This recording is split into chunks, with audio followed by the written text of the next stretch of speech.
Welcome into the Motorcar Marketplace Podcast. I'm your host, Mac Moore, and today I'd like to do something a little bit different. I want to just look at one specific vehicle and sort of price analyze it because this is the car that has been hottest on the market right now, has just hit the market, and I'm sure you've all heard about it. It is the 1997 McLaren F1 painted in a popping dandelion yellow that has just gone up for sale with only 149 miles on the odometer.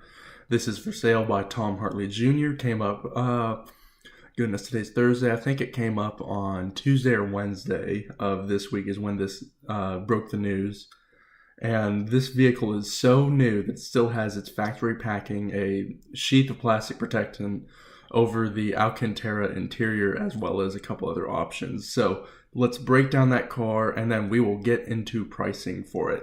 So as I said before, this vehicle is basically brand new. It has all of its mileage from the pre-delivery test mileage that McLaren did back when this car was built in 1997 and has actually never been registered. So it quite literally is a brand new car. So new, in fact, that the windscreen strip has not been removed yet. The car was originally sold to an owner in Japan as well. This particular McLaren F1 comes with many extras originally provided to F1 buyers, and really with any McLaren F1 today you get this, but they include the gold-plated titanium tool set, the Facom tool chest, the owner's manual and owner's log, of course. The McLaren F1 luggage set, which this one is actually still wrapped in its original packaging because the owner never took it out. The vehicle build record log and the original watch that is engraved with the chassis number 060, so this is chassis number 60, all come with this F1. All of that isn't really a big deal because most of those items still come with any F1 that you buy at auction or anything like that today. Since these vehicles don't really go for sale that much, there's only been 106 made. But what makes this one very unique is that this car was ordered with a couple different spare things. The first of which is the LM style exhaust, which is actually still wrapped in the McLaren packing tape, which is pretty cool. The LM edition, if you don't know, is the track-oriented version of the car. So this vehicle, while being a regular F1, also comes with an extra set of LM or track edition exhaust, should the new owner want to put that on them. It also comes with a GTR style steering wheel with an F1 logo painted in yellow, the matching dandelion yellow, which is pretty cool. A carbon driver's seat and color matched interior pieces that are all in yellow. So the carbon driver's seat actually has yellow inserts that match the exterior of the car. But what makes this car very, very unique and very cool probably is that it has a hand-painted signature on the rear panel, and that signature is Gordon Murray's signature. So the designer of the car has his hand-painted signature on the rear quarter panel of the McLaren F1 that is up for sale right now, which I'm sure adds value to this car, or at least makes it a cool little feature for the F1. So before we actually get into the how we're going to value this vehicle, I do want to just take a moment and say how shocked I am that this actually came on the market. I had no idea that something like this existed, and I'm not sure. I'm positive that there's no other McLaren F1 like this. But how often does a car of this age come on the market that is essentially brand new? There are a couple. I know Ferrari Enzos that have, say, a couple hundred miles, but I mean, nothing with literally just test mileage from the factory. So this is a very, very special car, and I believe the price will reflect that most definitely, since McLaren F1 values have skyrocketed in recent years. And so with that, I'll jump to the values and we can sort of discuss and figure out how to price this vehicle appropriately, because of course on Tom Hartley Jr.'s website, it says price available upon request. Alright, so to start with values, I always think the Haggerty value guides are a good place to start. And right now they have the regular McLaren F1 listed at a concours value of $15.2 million, which sounds reasonable, especially for a concours level McLaren F1. Then excellent is rated at $13.5 million. I'm not sure that good and fair really matter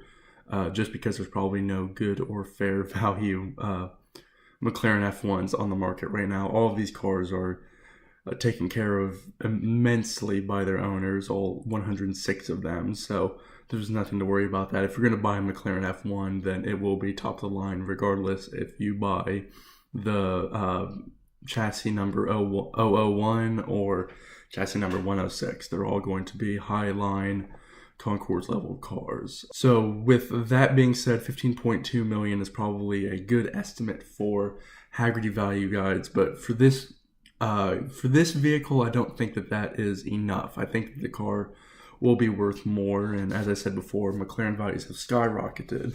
And so just to give you an idea of what those are, back in 2010, a 1995 model sold for $3.575 million. And then in 2013, a 97 model sold for $8.47 million. So already a huge jump there from 2010 to 2013. Both of those cars were sold at a Gooding & Company auction. And then one sold recently this past August, so August 2017, I believe it was late August as well, sold at a Bonham's auction.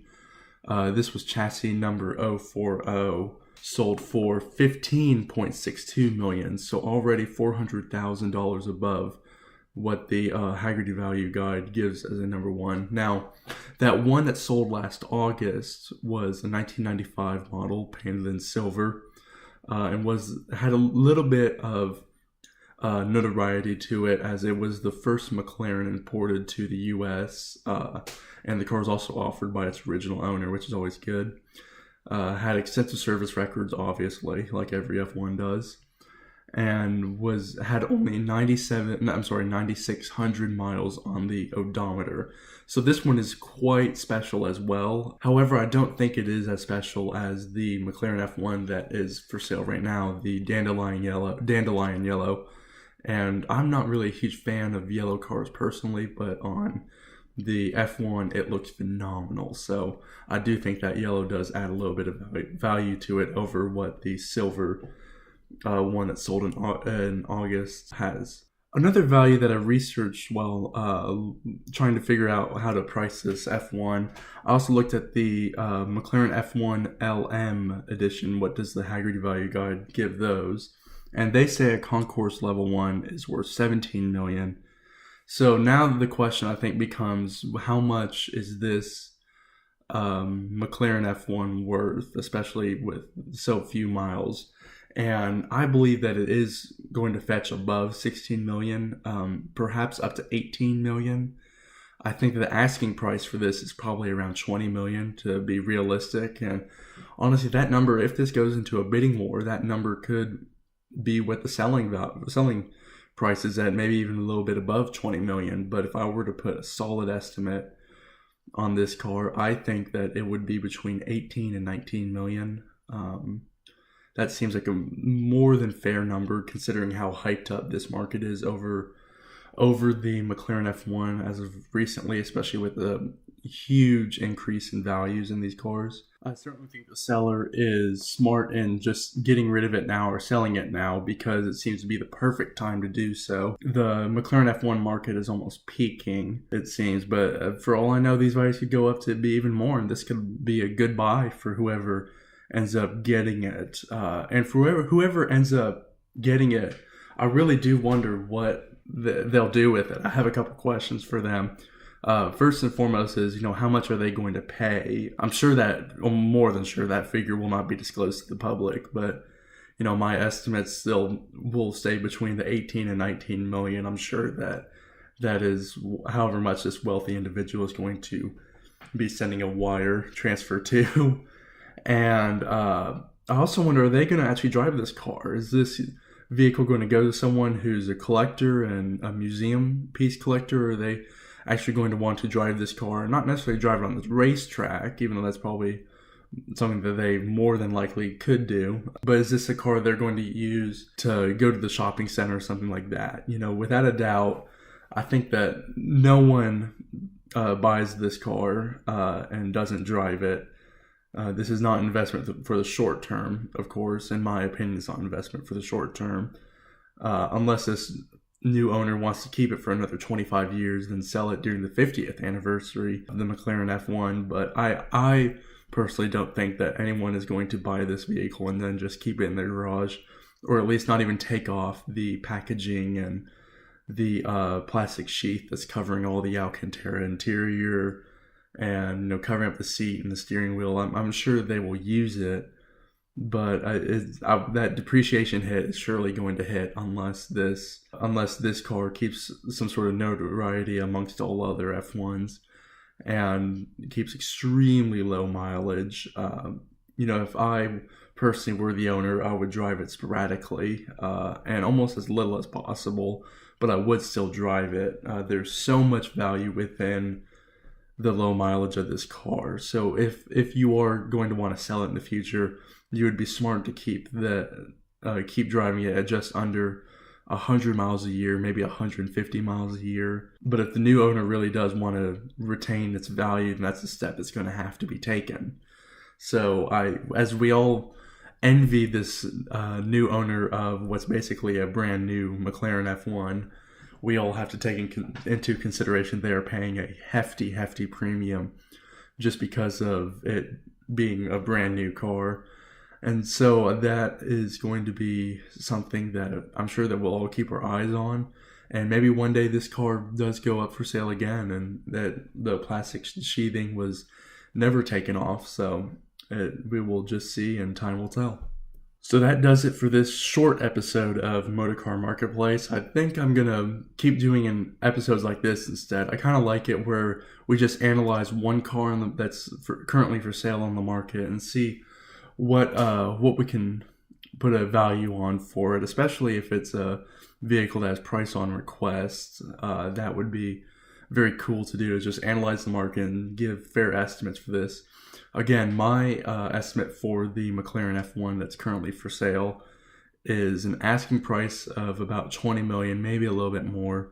And then I believe the sales price falls between 18 and 19 million. But, for all I know, this vehicle could sell for 25 million, and we just don't know about it because it's all behind closed doors. So I hope that you enjoyed it. I will probably continue doing my episodes like this instead. I find it a little bit more entertaining, and they're a bit shorter, so you don't have to listen to me blabble on for hours and hours as usual. I'm going to try and get this episode uploaded as soon as I can, and this may be the actual real first episode of Motorcar Marketplace. So I hope you guys enjoyed it, and I will hopefully get something up on the webs as soon as I can. Again, this is your host, Mac Moore. To find out more about Motorcar Marketplace, you can contact me. I'm going to hopefully have that website up here by the end of the year is what I'm hoping for, but we'll see how realistic that is. Again, thank you for listening, and if you have any vehicles you'd like me to discuss or create a podcast over, please let me know. Hope you have a wonderful week. Thank you guys for listening to this podcast so much. I hope you enjoyed my analysis of this McLaren F1 that is offered by Tom Hartley Jr. Unfortunately, I've never actually seen a McLaren F1 before, but that may change soon as, my luck is great sometimes and I stumble upon cool cars and interesting vehicles, almost on a weekly basis, it seems. Again, thank you guys so much for listening. I really appreciate it. If you could, please provide some feedback and let me know what you thought. I hope that you guys continue listening to future episodes. Again, thank you and goodbye.